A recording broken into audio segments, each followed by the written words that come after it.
welcome to IMI Insights, the podcast where we explore ideas, perspectives, and thought leadership that is shaping businesses today. In today's episode, we are looking at a very fascinating side of finance. Because when we normally think of finance, we think of numbers, charts, complex models as tools that sort of help us make financial decisions which are data driven and considered rational. But there is another side of finance which is guided by emotions, biases, and even behavior. And this is what we are exploring today. Joining us for this very fascinating conversation is Professor Ripsi Bondia, who is a professor of accounting and finance at IMI. And in her article, she is exploring this very fascinating world of behavioral finance. Welcome to the podcast, ma'am. Thanks, Farana, and I'm glad you brought it up the other side of finance. Explained it very aptly. Thank Yeah. you. So, to begin with, what was the motivation behind writing this article? Was there something, some incident that prompted you to deep dive into this? So, my area of research is behavioral finance. That's where it comes from. But I think it would be interesting to talk how I chose this area. So, I have been a student of finance all throughout. Right. And I also worked in the finance industry, but I always thought that there were some aspects of finance that I couldn't relate to, or there were certain missing links. And when I was going for my PhD, so missing links, like for example, our traditional finance says that, like you mentioned, that the decision maker is a rational agent. But I saw in real world people around me, when they were taking decisions, they wouldn't go for that optimal risk return thing, but they would say, okay, my friend is investing here, let me invest, or this person has invested there, let me invest. And I thought there was no explanation of all this in our traditional finance, what I had studied. So when I was going for my PhD, one of my ex-colleague, he mentioned that, if you get a chance, do undertake this course. And I did. And in the first very session, I was absolutely blown away. And I was like, probably I'll find the missing links in this course. And that's what prompted me to adopt this area for my research. And that's article is an outcome of that. So, Yeah. you've mentioned in your article as well, and even clearly you mentioned right now, that traditional finance always thinks that the decision making happens rationally. Yes. But it is not really so when we actually look at the real world. So, Yeah. how much of it actually differs from what traditional models think of or, behave in, and what actually happens in the real world? So, like I mentioned, traditional models, the main assumption is that decision maker is a rational Yes. agent, which typically means that one, the tastes and preferences do not change. You work towards getting the optimal risk return ratio. When a decision maker gets new information, one, you get it at a lightning speed, and also you process it correctly. Right? But like I was mentioning, in real world, you don't see that happening all the time. Sometimes our decisions are influenced by the emotional state that we are in, our social surrounding, what is happening in our social surrounding. You see a lot of people, they don't have one single portfolio. They say that, okay, I want to save for my kids. This account is for my kids. I'm not going to touch this. This is for my vacation. This is for my retirement. So traditional finance doesn't address these things. So I think, to put it simply, traditional finance is more normative in nature, which is, this is how it should be. Behavioral finance is more descriptive in nature. It tells you that this is what happens in real life. Right. Yeah. So, there are phenomena, that there are things that happen that traditional sort of finance model struggles to explain. So, are there examples of such things that behavioral finance actually provides a better lens to understand certain things like this? I think the most relevant example of that would be bubbles, financial bubbles. Right. They have been there ever since. So, to start with, I'll talk about the tulip mania. I'm not sure if you're aware of that. It happened in 1630s in Amsterdam.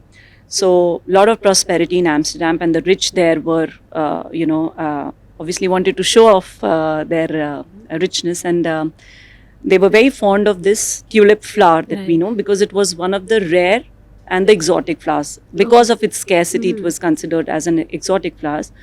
And because of some disease that struck these flowers, it became all the more rare. So everybody wanted to have, especially the rich, everybody wanted to have. And that's why, the prices started to rise, because the demand was rising, but the supply was very scarce. And the craze for this tulips went up to so much that, papers say that the price of one tulip bulb was almost equal to 10 times of salary of craftsman, 10 times annual salary of a craftsman. So when I talk about this in the class, the students think that how is this possible? And I fast forward some years, and if you go to the dot-com mania, what happened in the dot-com mania was that, okay, there were companies who had certain websites, and there are documentaries that clearly show that companies had rented offices, furniture not even packed, and furniture not even unpacked, but these companies, just because they had .com in their name or were just had some website, they could go to the market and raise millions of dollars via IPO. So there is no intrinsic value of that company or tulip, but people are ready to pay crazy amounts of money for that. How does traditional finance explain that? Right? So there is no rationality happening here.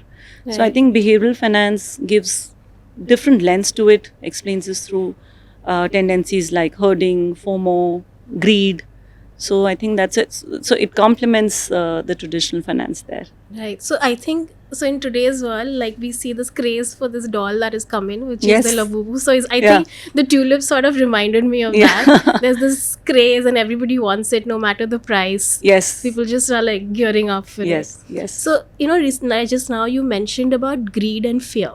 So they also play a very important role in financial decisions. Could you tell us a little bit about that? Okay, so I'll talk about greed first. So the neuroscience evidence, it shows that, when as humans, when we see instant money, the kind of rewards that are generated in brains are similar to when you take drugs or dopamine, or you watch sports with a lot of thrill and excitement. So that's what instant money does to us. And that's why, in bull markets, when the markets are rising, money is flowing easily, right? When you're high on dopamine, what do? You take or you do actions that you would not do in your senses. Similar thing happens in bull market. Money is flowing, so it's like dopamine is flowing. I will do things that I will not do in my senses. So I will subscribe to IPOs of companies whose name I have not even heard. There are no fundamentals backing the company. Mutual funds will come with all sort of schemes, and I will subscribe to it because I'm in that flow state. So you'll take more risks. I'll take more risks. I'm not bothered. I'm in a happy state, right? What happens when you're high? You're in happy state and you don't bother about the repercussions. So I do all sort of nonsense things. So clearly rational is out the window now. Yeah. So I'm on that front. And the absolute opposite happens in the bear market. Fear is very, very high. And what happens when people are fearful? They are very cautious. Their guards are up. Every step that you take, you will think twice, right? So same thing happens in bear market, that no matter what kind of schemes are coming up, what kind of IPOs, even if good IPOs are coming up, because I'm fearful, I will not subscribe to IPOs, right? So our traditional finance or logic also says that one must buy low and sell high. Yes. But in real world, you will do the opposite. Because of greed and you're in that high state, you will buy shares at absolute high prices. In bear markets, when the stocks are available dirt cheap, you will not even touch them. Yeah. So you are defying the logic of buy low, sell high, and you do opposite. So we buy high and we sell low. Right. This is very interesting. And another interesting thing that you talk about in your article is mental shortcuts. So, are there certain of these shortcuts that investors should be cautious about? There are a lot of shortcuts one must be cautious about, I think, but one of the most pervasive one, in my opinion, is herding. And that you see everywhere. Right. The dolls thing that you Yeah. just mentioned, it's nothing but herding. Everybody has it. So I don't want to miss the bus, right? Whether so in financial markets, whether it's, okay, my friends are making money through cryptos, through SME IPOs, how can I be left out? A lot of retail new investors, actually, when we talk to and we ask them that, why did you enter stock market? And the reason is that, okay, I joined work, and in office when I go, everybody's, looks very intelligent talking about stock market. They're looking at these screens, they're tracking the market. I don't want to be left out of that Yes. conversation. So they jump into the market without even understanding what it is. What kind of stock are you getting into? You go with so many tips, and that's where people land up with so much losses. So that, I think, is one of the big tendencies there. I think another one is overconfidence. So typically in class, we would ask that, how many of you think you are better than average drivers? And 95% of the class will raise their hands. So that defeats the purpose of average, right? Average is half should be Yes. above and half should be below. And that is what happens in stock market also. So I think till some time back, Zerodha app used to put this as a disclaimer that 9 out of 10 traders lose money. But still you see, so many people joining that trading. They want to trade because they think they're going to be that 1 out of 10 trader who's going to make money. So again, overconfidence coming So into instead play. of like a caution, it Yes. works as something that hypes you up, that you want to be Yes. that one winner Yes, out yes. of the 10, Yes. right? Yeah. So there's also this interesting concept of loss aversion that you talk about. Yeah. So how does that work, especially when there is a market volatility happening? So loss aversion is our evolutionary tendency. Our ancestors had very, very scarce resources, right? So they were very, very protective, and losing a resource could actually mean loss of life because you have such limited food. So you had to be very, very protective, and that's why this loss aversion is so high in all of us, and it's there in all aspects of life. I remember this reading this book Open by Andre Agassi, and he says that winning a match is great, but when you lose a match, it's terribly, terribly bad. So the research shows that the sadness is more than double the happiness. So, for example, you are wearing a denim and you're taking this out after 2 months, and you find 1,000 rupees, and it's a windfall gain. Okay, Yes. you're very happy, but if, for example, you find out you've been robbed of 1,000, the sadness that you get from losing that 1,000 is going to be much larger than the happiness that you had by discovering the 1,000 in your pocket. So that's actually loss aversion, that losses loom much larger than gains. How it plays out in stock market is that, like I mentioned, people are extremely averse to loss. They don't want to see loss in their portfolio. So, for example, say I bought a stock at 80, it's gone up to 120, and now the market is falling. It's come down to 90. I will sell the stock because I can't bear the fact that this will go down beyond 80. I don't want to see the red in my portfolio because I'm so averse to loss. That's why panic selling happens. So even as an investor, I may know that, okay, this company is good, but I can't bear the thought of a loss. So I'm going to do panic selling, and that's what happens. Right?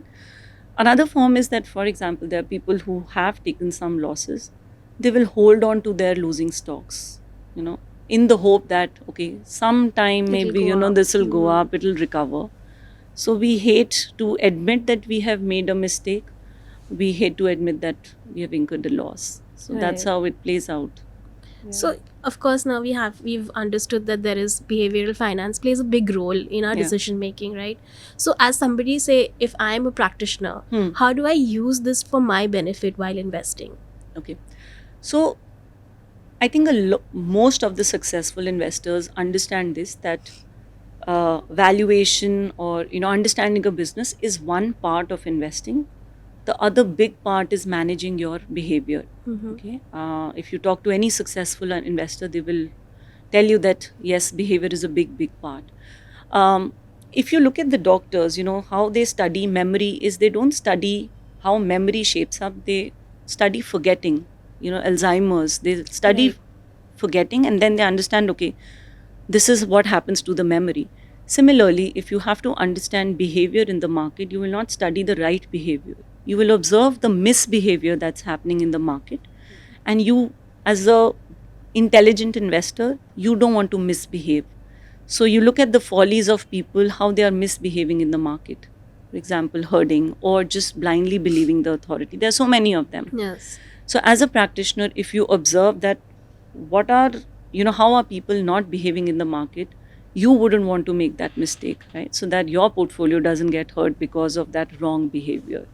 So I think if you understand the behavior, it really, really is a big plus for your portfolio. Okay, so that's Yeah. interesting. So like instead of, say, following the herd, you have to take a step back and sort of Yeah. analyze if that's going to work Yeah. in your favor or not. Yeah. So basically, you have to be more cognizant of how people are behaving in the market, Right. right? And you don't want to do the mistakes that they are doing. Right. So you need to be better behaving yourself in the market. So of course, when we talk about anything now, tech has to come in. Yeah. And finance, of course, there's tech plays a huge role. You have algorithms, you have Yes. apps, and of course, there's continuous news also around what is happening in the finance world. So how does tech play a role in behavioral finance? Okay, so I remember when I was a kid, and my father was he used to invest in stock market. So he would call up to get the information on a share price. He would call up his broker and ask कि Right, कितना yes. है. And as a kid, I remember growing up. So on all the financial newspapers, the next day we would get to see the stock prices. There were last few pages dedicated, when then the fine print you would have all the names of the stocks and the stock prices. Fast forward, when I was a teenager, there was CNBC, and then in the ticker Right, you yes, would start I remember getting the- yes. right. So for example, if I want to see the price of ACC, at least I have to wait for 2 minutes till the entire ticker round goes up, Yes. right? So that patience we used to have. Now come to today's era, you want to know the stock price, it is at a click of a button, right? And you are bombarded, like you rightly said, you are bombarded with all sorts of information, right? If I'm holding, say, 5 stocks, I'm getting news alert on that. What happens? I've got a news alert. I have a tendency to act. What do I do with this news? Should I buy? Should I sell? So more information means more tendency to act. More tendency to act means more tendency to make mistakes. And it's clearly, evident in research also that information technology only accentuates the biases. So in today's world, I think it's all the more important. There's a lot of noise actually. Yeah, true. So as a intelligent investor, one has to filter out the noise and look for information, and that's a big challenge for today's investors. They think they have a lot of information, but that noise and signal, distinguishing between the two, is a big skill that's required. So taking it one step further, now we have AI. So Yeah. tech was already there. Yeah. Now we have AI, which is doing your data analysis for you. Yeah. So in this scenario, what happens to behavioral finance? Is it more intricate now, or is it more integral to how we invest, how we practice finance? I think it definitely, behavior will become much more important now.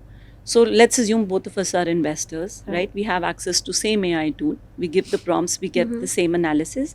And AI, for example, gives us the perfect and absolute correct information that, look, buy this stock at a value of 100. Both of us buy this stock. And tomorrow the market starts falling. You panic and you sell your stock. I, as an investor, I have the nerves to hold on to this stock. AI will only give me the recommendation. AI will not teach me how to behave myself in the market. So that has to come from, lot of practice. Like I mentioned, lot of our biases, our tendencies are evolutionary in nature. Right. It's very hard to fight something that's been ingrained in us. So for example, herding tendency. Our ancestors always moved in herd because herd gave them a sense of protection. There was Safety. safety, yeah. So there was less chance of attack. So that tendency is there in us today. And if you say, okay, I will tell me, don't follow the herd tendency, do you think it's going to be easy? No. Safety in numbers is what we've always Yeah, been told. always been told, right? And you feel it. Yes. So yes, true. tomorrow, somebody tells you, okay, don't have FOMO. It's easy to say, but implementing it is very hard. And that is something I don't think AI can help you. AI can tell you, but implementation is in your hands, and it's Right. going to be very hard. So behavior, I think that ways will become all the more relevant now, that somebody who behaves in the market well will have a immense advantage in market, I think. Okay, so another question like I would want to know is, how would we build better habits? Like as somebody who's an investor, as a practitioner, how do you build better habits and sort of get rid of these biases that come into play? I still succumb to so many biases despite knowing about them, but it's very difficult to get rid of them. But I think a good idea for retail investors especially is to start at least analyzing your past decisions or documenting that okay, when I bought this stock on this basis, what was the outcome? And you will probably start seeing certain patterns. So you become more cognizant of your decision making behavior, right? Right. And the whole idea of becoming intelligent is not repeating your mistakes, right? everybody does mistakes, and everybody in stock market also makes a lot of mistakes. But if you don't learn from them, that's the problem, right? And then all sort of retail investors will say, stock market is a gambling place, but they will never look inward. They will always blame the market. Yeah, true. So I think it's essential that you start sort of looking back, analyzing what has happened in your decision, start identifying the patterns, and avoid the kind of patterns that have led to losses. So this has been really interesting, learning so much about behavioral finance and understanding that how much of our biases play such a huge role in decision making. So as an investor, obviously we cannot get rid of all of our biases. These are things that, it's like you said, it's evolutionary, so it's coded somewhere in our Yeah. minds, right? But as an investor, if there was one thing that, I should be aware of in terms of behavioral finance, what would it be? So I think I will sort of end this with the quote from Ben Graham, who was the teacher of Warren Buffett. Right. And he mentioned that, if you cannot predict the behavior of the markets, it's best that you learn how to control and predict your own behavior. So, as an investor, I think the most important is start looking inward um, rather than gathering all sort of information. So that's where most of the investors land up. They will keep gathering information, but they will not look inward. It has to be complementary. So look inwards, learn to control your behavior, learn to tame your emotions, and I think there'll be as an investor you'll be unstoppable. So Yeah. thank you so much. This has been a very interesting and enlightening conversation. Thank you so much. Thank you.